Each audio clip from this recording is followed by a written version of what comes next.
Hi, Joe. Hi, Um, Nina. I think readers will be very interested in the evolution of this book, The Gothic Imagination in the Music of Franz Schubert. Can you Mhm. tell us a little bit about that? Well, I'll start with the title, The Gothic Imagination. And here, in choosing this title, I wanted something that would tell readers what to expect in the book, but also something that would provoke questions. What is the imagination? What is the Gothic? And what do those two things have to do with each other, the Mhm. Gothic imagination? How does it relate to Schubert's imagination? How does it relate to the imagination of the late 18th, early 19th century? But also on the other side of that, how does it relate to our own imagination? Mhm. What are readers bringing to the book? How can they imagine this on their own terms? Well, the book certainly gives us a lot to chew on, and I can say for myself too. As you know, I just have been uh, so excited about the ideas that you present in the book.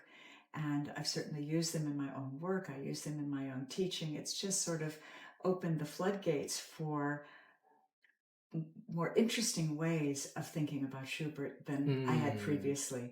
I think previously I was very much attached to ideas that, always seemed to have something to do with Schubert's biography, his own anticipation Yes. of an early death. And I know I'm not alone in this. Mhm. But somehow to have other categories, other ways of thinking about what could be going on in the music, it also gave me a way to account for some of the extreme violence that I perceived in the music. Mhm. That's very hard to grapple with. How to make that heard, how to make it seem as though it's more than just loud sounds, Mhm. but something that where there's a real rupture taking place. Mhm. Mhm. So And I think that's one of the challenges when we're thinking about Schubert, writing about his music, performing his music. How do we engage with the biographical? Because, of course, that is an important part of Schubert's life. But also, how do we broaden it mhm, so we can understand the personal significance of some of these topics for Schubert, but we can also see it as a point of departure. So that sense of, okay, his awareness of his own mortality, how might that have been a springboard mhm. for creative endeavor? And Because it's still there. it's It's still still there, there. yeah, and it's still a part of how we make sense of that music. Mhm, But for me, the idea of being in dialogue is something that was a guiding thread throughout. So acknowledging the gravitas of the personal and the biographical associations of these ideas, but then broadening the constellation and mhm, thinking about how that could have provided inspiration mhm, for engaging with Gothic mhm. expression. And then as a result of that, you start working backwards. Yes. Where is the Gothic? And it's in Schubert's early songs. How does the Gothic change Mhm, across time? mhm, What he was doing in his last year, 1828. How is that different from what he was doing in the 1810s mhm. in his songs? And death was something that was uh, an everyday thing for Mm. people at that time. I mean, you know, parents lost children. I mean, maybe, 5 out of 10 children survived, or, that death was all the time. Mm-hmm, mm-hmm, And I think we forget that often when we think of Schubert or when we think mm-hmm. of other composers or when we think of that time. So it's about finding a way to capture the realities and to connect musical, creative endeavor to that larger landscape of what it was like to live a life in the early 19th century. And also thinking about music as a catalyst, how music can affect or influence our understanding of death, Mhm. both in that personal context, but also in terms of how we hear it. And I'm struck by what you were saying in the context of teaching and how we perform some of these ideas, and what does it mean to offer an interpretation of a piece that captures these blurred boundaries between life and death, Mhm. pieces that have these extreme contrasts that you mentioned. And how do you think about that in the classroom? So you have a first year music student coming to you, maybe they're playing the B flat major piano sonata. How do you get them thinking about some of these ideas? Is it a case of saying, oh, read the literature on Schubert and then think about how it might come into your practice, or what's happening Yeah. there? Well, many of them are not really quite ready to take that step yet. So I think what I try to get them to do is to actually experience it in the playing and in the Mm. music. And I try to stress that it's not about following the markings correctly. This is pianissimo, this is fortissimo, and you know, I try to get away from this over literal interpretation of the music, but rather, what could this be evoking? How do we Yes. get closer to something? Pianissimo is not just an actual level of sound. It evokes something else. It can evoke something coming from another world. It can evoke pain. It can evoke shock. It can evoke surprise. It can evoke delight. It can evoke anything. Everything all at once. Yes, so it's about finding, again, a context and how to make them, how to have them personalize it, but in a way that is still within the confines of the piece as well. Yeah. So it's a dialogue. Yeah. Situating the self in relation to the music, situating the music in relation to its wider context. And you use the word evoke, and as you know, that comes up throughout the book, actually. Yes. So I'm dealing with how the music can evoke Gothic associations, but then also thinking about it in terms of reading the book and what the book might evoke. So there's that multi-layered approach dealing with evocation broadly defined across music, literature, and the visual arts. How do you think that the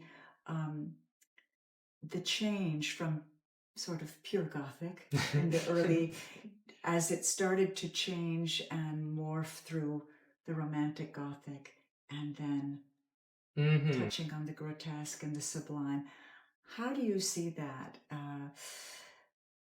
I mean, is that something that you see happening because of Schubert's maturing process, of things that did happen in his experiences?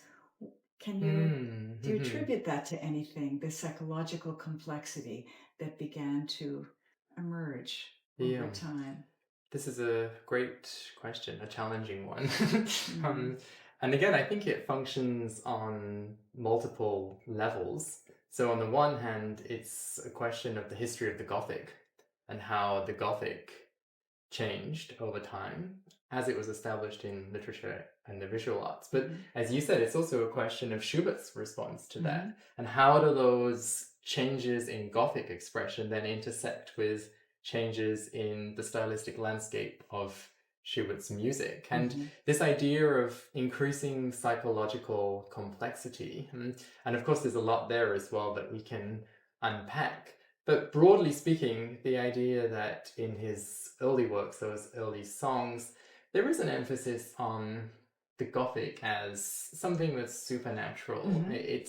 It's bound up with ghostly presences, things that are both real and unreal, and things that are haunting, things that are eerie. And of course, those things recur throughout Schubert's music. But by the time you get to those late works, I mean, you know better than anyone, the B flat major sonata, for instance, D960, the trills in that context, or the slow movement of the late A major piano sonata, D959, where everything is just blown out of the water right in that central section. Or the quintet too. Exactly, yeah, where you have that abrupt shift. So I think it's a question of extremity to answer the question about how things change over time.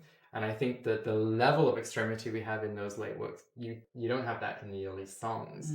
So you have recurring tropes that play out with different, more intense expressive associations over time. But something else that I was drawn to, is the idea of the Gothic as something slippery. It's messy.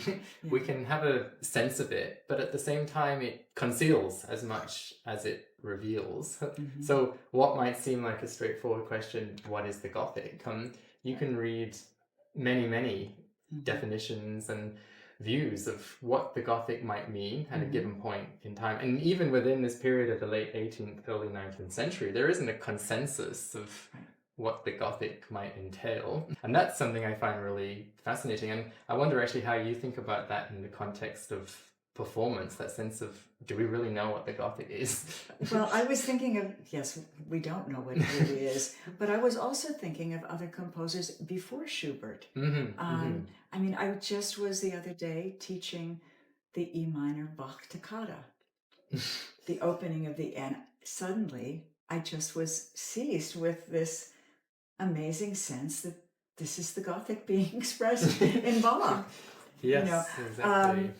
So, I mean, that's part of the fun, right? We don't really know what it is. What makes it slippery is also what makes it fascinating, and what makes it, you can't hold on to it.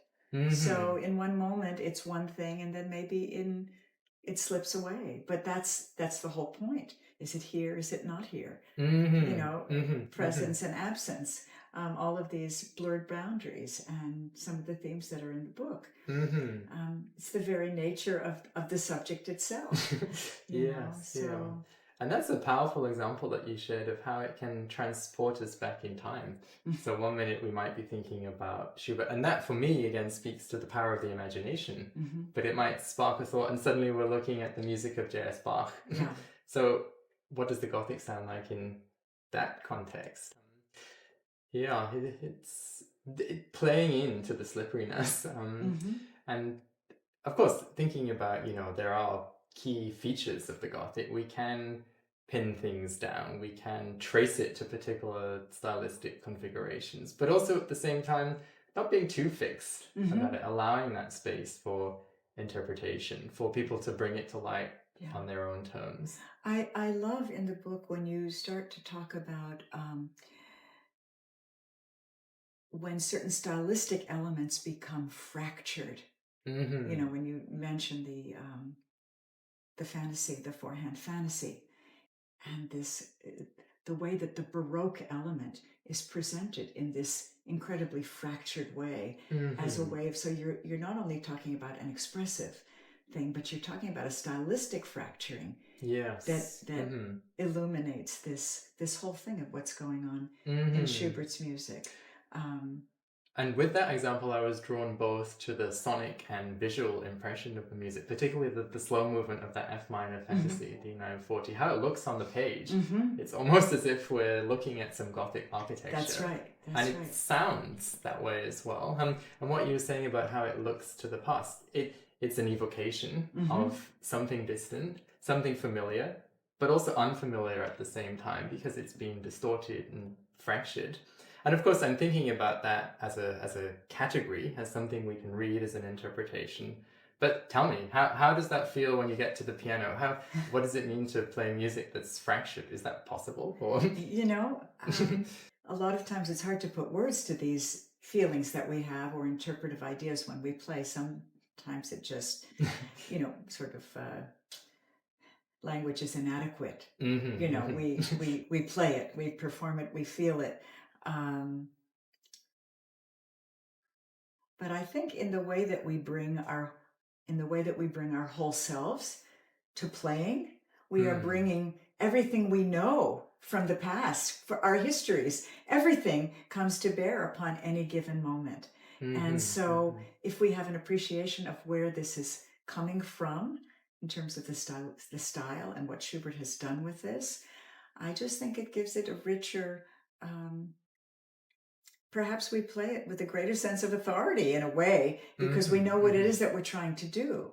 It's not just, let's count it properly and let's make sure the rhythms are, doubly dotted and all of this French overture style and blah, blah, blah. So, and maybe that is another way of thinking about the imagination, right? The idea of performance being this imaginative realm. As you said, we bring our whole being to bear on the task of interpreting music. So it's not just about the notes that we see on the page. It's about what might lie behind those notes, but it's also what we bring to them. And that for me is another aspect of slipperiness, because, of course, we can look at definitions of the Gothic from the time. We can look at literary studies, we can look at art history. But there's also that sense of, well, how do we feel about the Gothic? What does it mean to you? What does it mean to me? And then how we convey that, whether it's through writing a book or Yes. performing it at the piano or indeed at any other instrument. You know, sometimes it started to occur to me, what tense am I in when I'm playing this piece or this section? Is it the passé simple? Is it the, is it the present? What is it? And somehow that's useful too. So when I'm playing something that is evoking the past or evoking a sense of legend, or Yes, yeah. I'm very aware of what tense I might be in, whether I'm in the middle of it, whether I'm an observer, a narrator of something, whether I'm... This is fascinating. And then what does it mean to play music that is set in the past? How do we put ourselves into that mindset? So to go back to the example you mentioned of the F minor fantasy, the slow movement that harks back to the Baroque, it's a distorted reference to that. And how do we convey that sense of its being in a different time period? Yeah. I think for me, what that would be I would have a little bit of a sense of detachment, because I'm not in it. I'm describing something. And then we're back into that territory of slippages. Because here is this snippet, this soundbite of the past, but you're hearing it in the present, and filtered not only through Schubert's conception of that stylistic language, but also again what we make of that, and how we might perform the Gothic. And that's something I was thinking about throughout this book. Not only in terms of being a pianist and thinking at the piano and developing many of these ideas through the instrument, but also in terms of my readership. Yeah. And the question there, I ask myself time and time again, who am I writing this book for? And of course, writing it for Schubert lovers. And the lay person. Exactly, yeah. And then that was the question of, well, how do we do that? What technical language is absolutely necessary versus what might be left out? How might we develop this interdisciplinary framework that is rooted in musical material, but that also looks to the sister disciplines, to literature, to art history? So we develop a vocabulary that will appeal to a wide readership, to students, to Schubert scholars, to scholars of 19th century music, but also to art historians, to literary scholars, to performers, to pedagogues. Because every one of those disciplines becomes informed by what you write about the music. I mean, you can learn more about painting if you listen to Schubert's music. Yes. Right? Yeah. And that's something I found really enriching throughout this project, engaging with colleagues in other fields and learning from them. Yes. And your choice, I'm curious to know about your choice of paintings for this book. Can you say a little bit about how you went about that? Yeah, maybe I can say a few words about the cover, Karl Blechen's Gothic church ruins. And this, for me, encapsulates many of the themes that recur throughout the book. So that sense of the past, architectural ruins, but also blurred boundaries between night and day, and here also between sleep and death. Is this person, is it temporary, or are they in a permanent state of rest? And it's the sense of evoking but not quite knowing, implying, and encouraging people to infer. The idea also of concealing as much as it reveals. And with this one as well, I was drawn to the layers. And I've mentioned layers in other contexts throughout this conversation, but the idea that it draws you into the depths. Yes. And I feel there's a synergy there with Schubert's music. The idea of there's more to it than meets the eye or the ear. So you might have something that seems ostensibly peaceful on the surface, but what's happening beneath the surface, those hidden layers. Yes. And what about the literary examples that you use, aside from the poetry? With the literary examples. So there I was thinking about a few things, but the overriding question was the the musical quality of the prose. So literary excerpts that either referred explicitly to music that's in a different realm, or ghostly sounds that are both audible and absent. So that sense of literature as having musical qualities, as being about music. And that was then the segue into thinking about these intersections. Well, what can literature tell us about music? And what can music tell us about literary manifestations of the Gothic? Well, that's what makes this such a compelling book, and a book that is going to be for everyone. You know, I think really it's not just a book for scholars.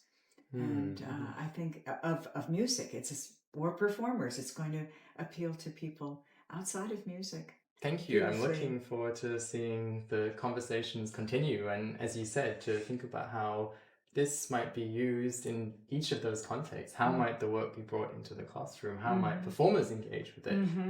What might scholars in literary studies or history take from this book? And for me, that really, it says a lot about how I think about scholarship more generally, and the idea of having a conversation. We're constantly in dialogue with our surroundings, with our colleagues, with our students. And when you bring all those things together, you have this rich, multi-layered exploration of a topic. Yeah. Well, you've so done that in this book. I mean, I honestly feel as though I had been engaging with other scholars while I read the book. I mean, your footnotes were as much footnotes. No, they were just, you know, hopefully not too long. They weren't, but they were engaging. And you know, most of the time you read a book and you're not. I'll read the footnote later, but I didn't have that feeling when I read this book. So I was just very pleased by that. And I'm sure the fellow colleagues you've acknowledged through this means have also felt included in this book in an unusual way. You know, I mean, that's, I think, a strong component of this book is the way you do engage with all of the scholarship that's out there. At the same time, setting out on your own strong path. You know. So, thank you so much. Yeah, you're welcome. Thank you.